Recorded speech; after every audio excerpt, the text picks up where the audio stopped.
यह ईरान के मुद्दे पर अमेरिका और इस्राएल को सख्त संदेश है। अब यह तो चर्चा के दायरों में है, मगर यहां पर साफ तौर पर अमेरिका का दोगलापन दिखाई देता है। आपने गौर किया होगा, इसी महीने किम जोंग उन ने यह मिसाइल परमाणु परीक्षण किया, मगर ट्रंप के मुंह से एक शब्द नहीं निकला। ट्रंप ने उत्तर कोरिया पर सैनिक चढ़ाई बिल्कुल नहीं की, उत्तर कोरिया के किसी ठिकाने पर मिसाइल हमला नहीं किया, मगर वो ईरान जो बातचीत के लिए तैयार था, वो ईरान जो अमेरिका की तमाम शर्तों को मान रहा था, उसके सुप्रीम लीडर को तुमने मार दिया, उसके बेकसूर नागरिकों को तुम रोज मार रहे हो, मगर उत्तर कोरिया के खिलाफ तुम्हारी हिम्मत नहीं हो रही है कुछ करने की। क्यों? क्योंकि उत्तर कोरिया एक डिक्लेयर्ड परमाणु राष्ट्र है, घोषित परमाणु शक्ति है, वहां तुम्हारी हिम्मत नहीं होगी। और सबसे बड़ी बात, उत्तर कोरिया जुड़ा हुआ है चाइना के साथ, वहां तुम्हारी हिम्मत नहीं होगी। और यहां पर साफ तौर पर अमेरिका का दोगलापन उभर कर सामने आता है। सबसे पहले मैं चाहूंगा दोस्तों, आप सीएनएन की इस रिपोर्ट को देखें, जहां पर आप देखेंगे कि किम जोंग उन, तानाशाह किम जोंग उन अपनी बेटी के साथ भी दिखाई देते हैं, वो बेटी जो उनकी उत्तराधिकारी हो सकती है। देखिए सीएनएन की report. North Korea says it launched a barrage of a dozen nuclear-capable rockets, the third major weapons test this month. North Korean leader Kim Jong-un is seen watching the salvo. Beside him, his teenage daughter and rumored successor in training, believed to be named Kim Ju-ae. South Korea and Japan say they detected about 10 ballistic-type projectiles flying more than 200 miles before hitting island targets. Observers say the timing likely is a response to ongoing U.S.-South Korean military drills. Pyongyang considers those a dress rehearsal for war. Kim and his daughter also oversaw cruise missile launches last week from North Korea's new 5,000-ton warship. Meanwhile, South Korea's prime minister says President Donald Trump asked him at the Oval Office whether Kim Jong-un wants to meet again, maybe when he's due back in Asia later this month.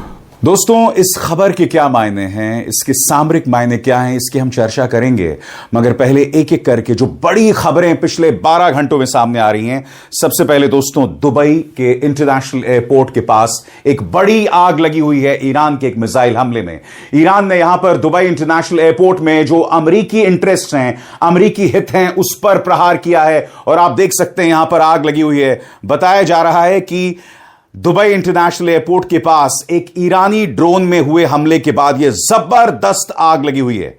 आप देख सकते हैं किस तरह से आग का जो गुबार है वो उठ रहा है और आसपास काली रात है। यह पिछली रात किया गया हमला है और यहां पर आप देख सकते हैं किस तरह से ईरान जब चाहे अपने मिसाइलों के जरिए अमेरिकी इंटरेस्ट पर, अमेरिकी ठिकानों पर निशाना कर रहा है।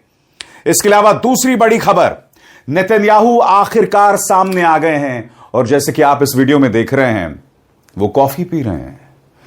और आप जानते हैं नेतन्याहू सामने क्यों आए हैं? क्योंकि पिछले कुछ दिनों से वो गायब थे और अफवाहों का बाजार गर्म था कि एक ईरानी मिसाइल ने उनकी जान ले ली है। अब नेतन्याहू को खुद सामने आना पड़ा है और यहां पर वो कॉफी पी रहे हैं। सोचकर अजीब नहीं लगता दोस्तों, इस आदमी ने गजा में 70,000 बेकसूर लोगों को मार दिया। सबसे बड़ी बात, इनके प्रधानमंत्री रहते हुए 2200 यहूदी या इस्राएली मारे गए क्योंकि वे उन्हें सुरक्षा देने में नाकाम रहे थे। अब यह व्यक्ति यहां पर आकर कॉफी पी रहा है। यह अपने आप में बहुत कुछ कहता है, मगर आप जानते हैं वो सामने इसलिए आए हैं क्योंकि लगातार इस तरह की खबरें आ रही थी कि उनकी मौत हो गई है और वो अब सामने आए हैं। और सुनिए क्या कह रहे हैं हिब्रू में, वो जनता से करीब 20-30 सेकंड का वीडियो है, आप देखिए। מה שאלת אותי? ראש הממשלה אומרים ברשת שאתה בכלל מת? אני מת על קפה, אתה יודע מה? אני מת על העם שלי. איך הם מתנהגים, פנטסטי. אתה רוצה לספור את מספר אצבעות? אתה יכול להראות לנו? פה. פה. היית? יפה מאוד. לחיים. ראש הממשלה מסר לאנשים שיוצאים ומתאווררים? לצאת להתאוורר, אבל ליד מרחב מוגן. והעמידה שלכם היא מדהימה, נותנת כוח לי, לממשלה, לצה"ל, למוסד. אנחנו עושים דברים אני לא יכול לשתף ברגע זה, אבל עושים דברים מכים באיראן חזק מאוד, גם ביום הזה, גם בלבנון, ממשיכים. אתם אומרים לי להמשיך? אני אומר לכולכם, גם אתם תמשיכו. תמשיכו להישמע להוראות פיקוד העורף, כל הזמן, להישמע להוראות פיקוד העורף, וגם לראשי הערים, להיות תמיד ליד מרחב מוגן. ואנחנו נקל ככל שהדבר ניתן. ותודה לך על הקפה, הוא מצוין. אני לא יודע לגבי הקלוריות, זה נראה לי מסוכן מאוד. और इसके अलावा एक और बड़ी खबर आ रही है। ईरान के विदेश मंत्री अब्बास अराक्ची ने ट्रंप के उस दावे को खारिज कर दिया है जिसमें डोनाल्ड ट्रंप ने कहा था कि ईरान हमसे समझौता चाहता है, ट्रूस चाहता है। अब्बास अराक्ची ने कहा कि इसका कोई सवाल ही नहीं पैदा होता। अब्बास अराक्ची ने क्या कहा कुछ देर बाद, और इसके अलावा जो अन्य खबरें आ रही हैं दोस्तों, अल जजीरा की इस खबर के मुताबिक sirens Blair in southern Israel amid warnings of new missiles from Iran. इस वक्त दक्षिणी इजराइल में सायरन बज रहे हैं लगातार। दोस्तों क्या हो रहा है, कल ही मैंने आपको बताया था कि सेंट्रल इजराइल में ईरान जब चाहे अपनी मिसाइल से हमला कर रहा है, और अब इस खबर के मुताबिक दक्षिणी इजराइल में भी सायरन बज रहे हैं। खबर एक और सामने है दोस्तों, इस वक्त की बड़ी खबर कि नेटो से डोनाल्ड ट्रंप गिड़गिड़ा रहे हैं और नेटो से कह रहे हैं कि अगर तुमने हमारी मदद नहीं की तो इसका बहुत बड़ा नुकसान होगा। ये वही डोनाल्ड ट्रंप हैं जो नेटो से निकलने की बात कर रहे थे, और अब ये नेटो से गिड़गिड़ा रहे हैं कि ईरान के खिलाफ मेरी मदद करो। और आपको समझना पड़ेगा कि डोनाल्ड ट्रंप ऐसा क्यों कह रहे हैं। डोनाल्ड ट्रंप ऐसा इसलिए कह रहे हैं क्योंकि नेटो देशों में से कम 1 या 2 देश इस वक्त ट्रंप से इत्तेफाक नहीं रखते हैं। इनमें से एक स्पेन है। स्पेन ने खुलकर डोनाल्ड ट्रंप के खिलाफ बगावत कर दी है और ईरान पर हुए हमलों के खिलाफ लगातार बयान दे रहे हैं, और ट्रंप को इस बात की चिंता इसलिए अब वो नेटो से गिड़गिड़ा रहे हैं। मगर सबसे पहले दोस्तों ब्रेकिंग न्यूज अंदाज में पिछले 12 घंटों में क्या हुआ आपके स्क्रीन पर। अमेरिका और इस्राएल की सेनाएं ईरान पर भारी हमले कर रही है, जिनमें तेहरान, हमदान और इस्फाहान जैसे शहर निशाने पर हैं। इस बीच ईरान भी जवाबी हमले कर रहा है और कई इस्राएली शहरों को नुकसान पहुंचा रहा है। ईरान के विदेश मंत्री अब्बास अराक्ची ने अमेरिका के राष्ट्रपति डोनाल्ड ट्रंप के उस दावे को खारिज कर दिया है कि तेहरान युद्ध विराम यानी ट्रूस की बातचीत करना चाहता है। इस्राएल ने दक्षिणी लेबनान पर नए हमलों की लहर शुरू कर दी है और सीमा पर टैंक व सैन्य बल इकट्ठे कर रहा है। लेबनान में मरने वालों की संख्या 850 पहुंच गई है, जिनमें 100 से ज्यादा बच्चे भी शामिल हैं। अमेरिका के ऊर्जा मंत्री क्रिस राइट ने कहा है कि उन्हें उम्मीद है कि ईरान के साथ चल रहा युद्ध अगले कुछ हफ्तों में खत्म हो सकता है। इसे बाजारों को शांत करने की कोशिश के तौर पर देखा जा रहा है। रॉकेट और ड्रोन से बगदाद के इंटरनेशनल एयरपोर्ट को निशाना बनाया गया, जहां अमेरिकी राजनयिक मिशन है। वहीं बहरीन, कुवैत, कतर और सऊदी अरब ने बताया कि उन्होंने ड्रोन और मिसाइलों को रास्ते में ही इंटरसेप्ट कर लिया है। मगर हकीकत यह है दोस्तों कि कई जगह पर इस्राएल के इंटरसेप्टर्स खत्म हो रहे हैं। कल इसी मंच पर मैंने आपको बताया था कि इस वक्त इस्राएल जो है वो गिड़गिड़ा रहा है कि हमें और इंटरसेप्टर्स चाहिए, क्योंकि ईरान जहां चाहे वहां हमला कर रहा है। मगर आपके लिए बहुत जरूरी हो जाता है कि डोनाल्ड ट्रंप ने अपनी तरफ से एक शिगुफा छोड़ा था कि ईरान हमसे बातचीत करना चाहता है, समझौता करना चाहता है। अब्बास अराक्ची ने कह दिया सवाल ही नहीं पैदा होता है, और ट्रंप झूठ बोल रहे हैं।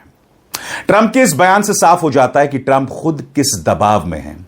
एक तरफ वो कहते हैं कि हम ईरान को बर्बाद कर देंगे, और दूसरी तरफ जैसे कि वो कहते हैं फेक न्यूज का प्रचार प्रसार करते हैं कि ईरान हमसे बातचीत चाहता है। और अब्बास अराक्ची ने इस पर करारा प्रहार किया है। आपकी स्क्रीन पर अब्बास अराक्ची ने दरअसल क्या कहा।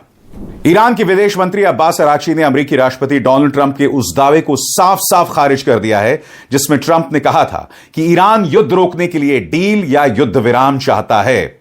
सबसे पहले जानिए कि ट्रंप ने कहा क्या था।